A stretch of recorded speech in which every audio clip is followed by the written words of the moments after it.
Today we're covering Zelensky meeting with Trump in the White House. Putin met with Trump in Alaska earlier this week as well. This video is mainly going to be about the Ukraine-Russia war, but we also have some other U.S. news that we're going to be covering today. So let's just get into it and check it out. If you're not familiar, this is the Pipeline Podcast. We do conspiracy theories and current events on the channel. It's great. Definitely check out other videos. Today is kind of like a weekly update, so when there's some really good stories in the news, we'll make kind of a shorter form video covering it. Then every Wednesday we'll have like a long form actual podcast episode that you can check out. We haven't been doing as many of these weekly updates recently just because of our last podcast. It took about 16 hours to record. We went through the Durham report. If you don't even know what that is, it's kind of like the official narrative on Russiagate. I encourage everyone to check it out. Maybe don't listen to the whole thing, but it's 2 parts. So the first part is about 2 hours and it really summarizes part 2, which is like 11 hours. That really goes into all the details. But enough of that. Let's get into what we're talking about tonight. So the first source I want to go over is Trump meets with Zelensky to talk Ukraine peace efforts. So again, earlier this week, Trump and Putin met in Alaska. Today, Trump and Zelensky and a bunch of EU leaders were also there at the White House, just, trying to talk peace. So I just have a 1-minute video that kind of just summarizes it. It does add a little bit of a spin to it, so just beware of that. It is a good sum up of what the meeting was, and then we have a couple more sources on that. After we go over Ukraine v. Russia, we have some other stories from this week that we haven't covered on the channel yet. So get excited. Let's check out the first source. News starts now with a breaking news alert. A live look at the White House where peace talks are going on right now. President Trump says he's meeting with Ukrainian President Volodymyr Zelensky to work towards lasting peace. Thanks, everybody, for joining me here first at 4. I'm Karen Drew. Now, just before these talks began, Trump promised Europe would help keep Ukraine secure. The president did not rule out the possibility of sending U.S. troops, but said he would talk more about that later on today. Now, this comes as an attack happened on a residential building. So we're not going to go over the whole meeting today, but when Trump talked about bringing in U.S. troops, this is kind of the spin I was talking about on this video. He was talking about if the war ended, would he bring in peacekeeper troops to kind of keep the peace? So, just keep that in mind. Everything you hear from these news reporters is, it might be accurate, but it's misleading. In Kharkiv just today, video showing crews working to put out the flames after Russia struck that building. Trump says the goal is peace deals between Russia and Ukraine, even if a ceasefire doesn't happen while the terms are being worked out. But if you look at the 6 deals that we made peace and long-term, long-running wars, I didn't do any ceasefires. I like the concept. I like the concept of a ceasefire for one reason, because I will say he did do a ceasefire with Iran v. Israel. You'd stop killing people immediately, as opposed to in 2 weeks or 1 week or whatever it takes. But we can work a deal where we're working on a peace deal while they're fighting. They have to fight. The president says he plans. So yeah, that's basically it. They didn't come to any kind of deal today, but they're talking. And so apparently the next step is get Putin, Zelensky, and Trump all in a room together for another meeting, and hopefully they can work out some kind of ceasefire or something. So that's what's going on. There's a couple more sources from these meetings that I want to go over. So we have here, it's a video. Trump makes joke about not holding elections at the end of his term if U.S. is fighting in a war. So this is, again, Trump did make a joke about not having elections during wartime, but you're getting this liberal spin on it. People are like, oh, this is Trump's master plan to have a 3rd term or whatever, or be president forever. That's not what the joke was implying at all. He was making fun of Zelensky. Let's watch this video and I'll kind of break down the whole point of that joke in the first place and why people, specifically leftist media, is taking it the wrong way. And if I remember, I'll even bring up the point of why they're taking it the wrong way in the first place. So let's check it out. Upon peace, God willing, we get peace. Are you open to holding an election in your country? Yes, of course. We are open for election. So he asks him, are you open to holding an election in your country? Upon peace, God willing, we get peace. Are you open to holding an election in your country? Yes, of course. We are open for election, yes. And like that question was just a dumb question. And Zelensky's already said before, like, if it takes me stepping down as president to end this war, like, I'll do it. And there are obvious reasons they can't have elections right now. I won't elaborate because Zelensky answers that. We have to do safety circumstances, and a little bit we need to work in the parliament, because during the war you can't have elections, but we can do security. We need, maybe, how to say, we need a truth, yes, everywhere, in the battlefield, in the sky, in the sea, yeah, to make possible for people to do democratic, open, legal election. Zelensky there, he's just saying, like, how the fuck am I going to have a free and fair election when I'm being invaded? That's what he's saying there. So you say during the war you can't have elections. So let me just say 3.5 years from now. So you mean if we happen to be in a war with somebody, no more elections? Oh, that's good. I wonder what the So yeah, a lot of media sources are taking this clip and running with it and trying to hit it as a dig against Trump. But that's it's not the point of what Trump's saying here. What he's saying, he's making fun of Zelensky. He's kind of belittling Zelensky. And he's saying, hey, your country's still at war. That might be the reason that you're the president right now. Like, if your country wasn't at war, or there would be elections and you might get voted out. He's kind of taking a dig at Zelensky here. That's the whole point of this joke. The point of this joke is not for Trump to make a joke about him being a dictator. He's literally making that joke about Zelensky, saying, oh, so you're at war, so technically you're just president forever. And, you know, Trump is doing that because he wants to, he's already said it before, he wants people to stop dying. He wants to end the war. And he also said that he would end the war by now, which he hasn't. So he wants the war between Russia and Ukraine to be over. We've seen this first meeting with Zelensky. He definitely thinks more highly of Putin than Zelensky. And we kind of see more evidence of that here with this joke. He's making fun of Zelensky, saying like, yo, like, your country's at war, so you can't even have elections right now. Like, damn, you must really need some help. If you don't want our help, well, maybe you just want to keep staying president, and that's why you don't want to end the war. That's what he's saying here. But you're seeing like liberal sources like Boston Globe going around saying, oh my God, Trump's joking about becoming a dictator. That's not what the fuck he's talking about here. So that was an important source we needed to cover. And then there's one more source I want to go over from Putin and Trump from their meeting in Alaska earlier this week. So if you did see here how like polite and how well-spoken Zelensky tries to be, even though his English isn't the best, but you know, he tries to appear presidential in front of the American media. And so let's compare and contrast how Putin acts in front of American media. And you know, we can make some predictions. We can make obvious predictions. I have seen the video, but still, like, even without seeing the video, I wouldn't think Putin would care what American media thinks of him. And that's kind of what we're going to watch here. Thank you very much. Thank you. Thank you, press. Thank you, press. Thank you, press. Mr. Putin, will you agree to a ceasefire? Mr. Putin, will you commit to not killing any more civilians? Thank you very much. So, like, you can tell Putin's never had to deal with some snarky reporter asking him loaded questions, you know. In Russia, they don't do that to Putin because they like not being in jail. So it was just like so funny seeing his reaction to this. Killing any more civilians. Look at his face. He's like, what the fuck? Like, yo, Trump, you gonna throw her in a concentration camp or what? What the fuck is going on? Thank you very much. Let's go. Come on, guys. Thank you, press. Mr. President. And like, I do want to point this out. Like, look at the kind of like gestures that Putin is making compared to how Zelensky like portrays himself, compared to how Zelensky like talks about his country represents Ukraine. And then we look at how Putin does it. And it's two very different styles. President Putin, why should President Trump trust your word now?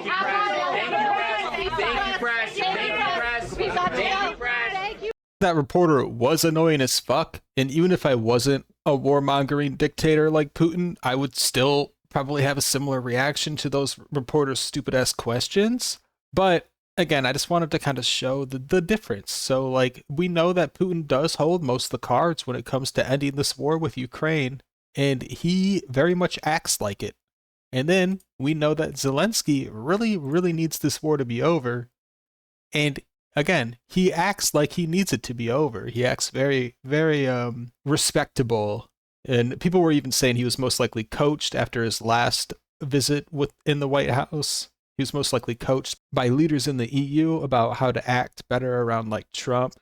So like more people can support his cause because he does want the war to be over. And he does all that, and Trump makes fun of him, saying, oh, well, it's so interesting that you're not even able to hold elections while you're at war. Huh, what a coincidence, you know? So it's really funny. That's kind of what we have going on here this week. That's definitely the biggest story of the week, Trump meeting with these leaders. And then I think the next step, we'll have to see if it actually happens, is all three of them get in a room together. So keep a lookout on the channel for that. We will cover it. The rest of the episode is just other stories this week that we haven't gone over. So again, we were reading the Durham report last week. It took about 16 hours to record, like a lot longer to edit. So we have missed a couple weekly updates. So this is kind of like we're playing catch up. We're just going to very quickly go over some things that we would have covered on the channel if we weren't working on just a different video. So first up, we have an update to the Texas House Democrats. They caved and returned back to Texas so that redistricting effort can resume. I found another source that said that they voted on it, but it was behind a paywall, so I just pulled up this. I don't know if they have actually voted on it yet. But either way, the Texas House Dems holdout is over. They are back in Texas, and the rest of the House are a little salty about how they fled the state. We're going to see that branch of government be able to actually do stuff now, so that's really fun. And we'll most likely see the Texas redistricting bill get passed here, is my best guess. And then we have another fun little spin-off from this story. Texas Democrat says she's locked inside state capitol after refusing mandatory DPS escort. So it looks like they're saying if you want to leave the chambers and you're a Democrat that fled your state so you didn't have to go to work, you need a DPS escort. And if you don't accept that mandatory escort, then you're not going to be excused from the chamber. So let's look into this. This is fun. So it's Representative Nicole Collier from Fort Worth. She showed up to work today, but apparently she's not allowed to leave unless she signs a permission slip to be escorted by the Texas Department of Public Safety. All the House Dems that fled the state this month to prevent the vote on the gerrymander need to get these escorts or they can't leave.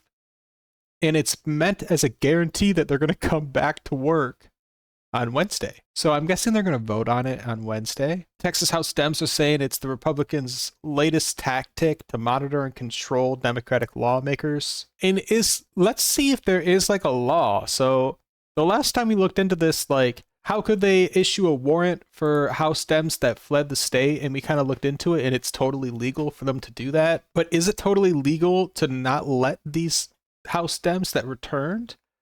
Is it totally legal to not let them leave work unless they sign a slip that says they can get a Texas Department of Public Safety escort? Is that legal? Let's see if it talks about it in the article. And it doesn't really say anything about it. So to my understanding, I'm sure more info will come out about this by Wednesday. But to my understanding, if you are at work, they can't make you stay at work. So either this girl's lying and she is allowed to leave, or they're saying that she can't leave, which would mean there'd have to be some kind of rule or law that says that, but it doesn't talk about it in the article. So we'll have to come back to this at a later date, because again, we're just kind of covering some smaller updates. I do want to dig into this and see how they are actually, if at all, how they are actually keeping this representative in the Capitol building, and see if there's like a real reason, like there's like a real thing, like a real law that says like, oh, if there's a representative that's like a flight risk, you can give them the public safety department people as an escort. Maybe there's something like that. I don't know. I I don't live in Texas, so I'm not so super in tune with all the Texas drama stuff like this. But I do want to look into it more. And again, we'll do that on a later date. Next up, we have a really good ICE video. This one's really good. So Tatiana Martinez, she was one of those people that were doxing ICE agents. Doxing, if you're not familiar, is like when you reveal the location of someone. So she got arrested because for the same reason that ICE doesn't share their raid information with certain governments, like certain state governments. You see the mayor of LA, Karen Bass, saying, "Why isn't ICE sharing their raid info with us?" And it's because if they made that public, or if they gave that info to the wrong people, those wrong people would further relay it to like rioters who would show up and could cause violence. We've seen ICE officers get shot. We've seen rocks thrown at them. We've seen people like try to like fight them. Like we've seen people shoot fireworks, throw Molotovs at them. So there is a reason that ICE doesn't share the raid locations with everyone. Only people, that they can trust to like not dox them. So the reason I was explaining that is because doxing is like kind of very serious. So these ICE agents, there are people in the country that really hate the ICE agents. So if they get doxed, it actually is a danger to them. These aren't just people. These are like, a lot of them do have like kids and stuff. So she got arrested. The video is fantastic. So we're just going to check out the video. It's going to be some really good justice porn. So there she is. And we could start off by saying resisting arrest.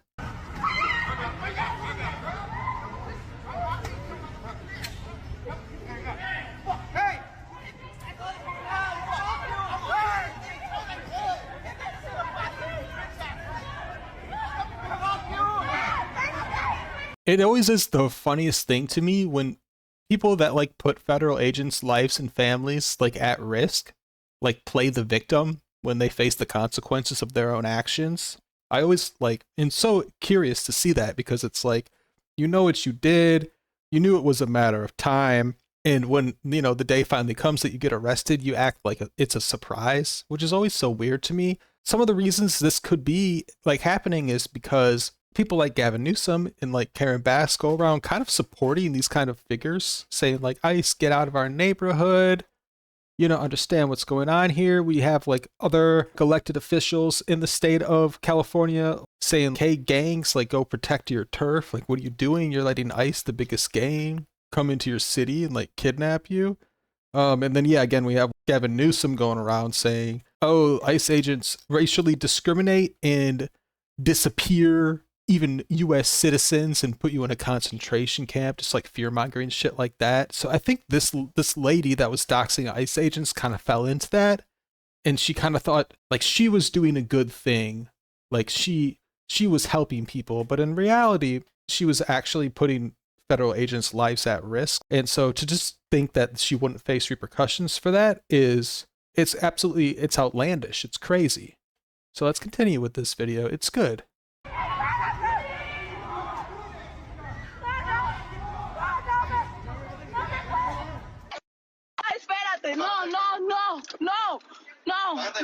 Güey. No,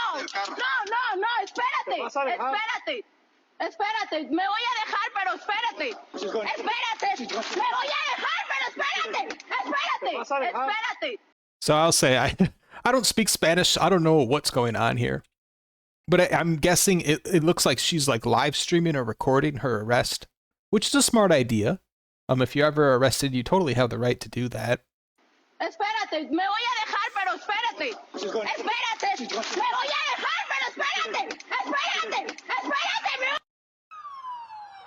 And it does kind of sound like she was getting violent there. I don't know what that was about. And then I don't know what this is. This might be just a different angle of her getting arrested. That looks like firefighters, though. We saw this guy in the video earlier. That might be her. She might have got like tased or something. I wouldn't have been surprised. I don't know. She might have just like, some people when they get arrested, like they're so scared, they just like collapse or something. She also might have just claimed like, oh, you're hurting me. Like, I'm a victim. You're hurting me. How could you do that? You're using excessive force. I need to go to the hospital. She might have been like coached. So I don't know what's going on there.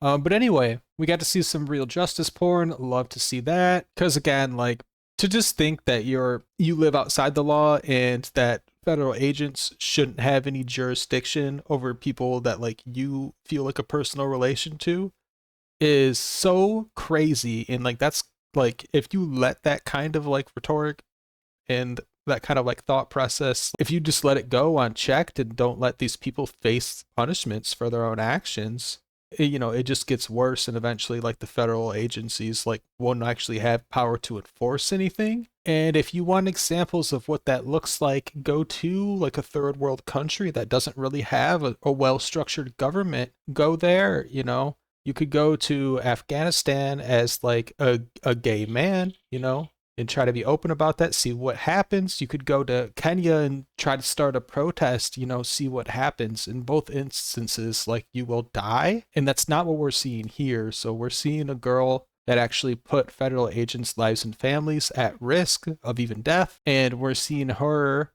go to jail because of it. And if you don't like that, then you kind of live in the wrong country. And it's actually a good thing.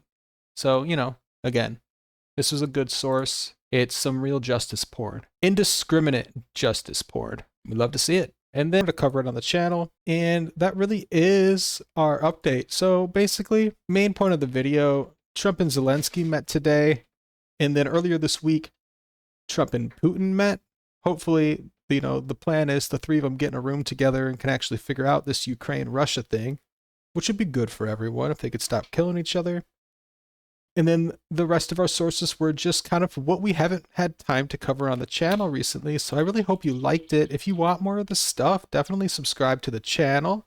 This was a little bit of a different episode, but you kind of get the idea. This is, for the most part, what we're doing here. Usually the episodes are more focused in on just a couple, like one or two sources, not like this where it's so spread out with multiple topics. And then this Wednesday, we'll have our long form podcast. So really get excited for that. If any crazy breaking news happens before then, we will cover it. I'm kind of guessing the next thing that we're going to see is an update on this Texas Democrat that says she's locked in the state capitol. Either she's lying or there's some kind of law that actually allows them to lock her in the capitol, unless she gets that DPS escort.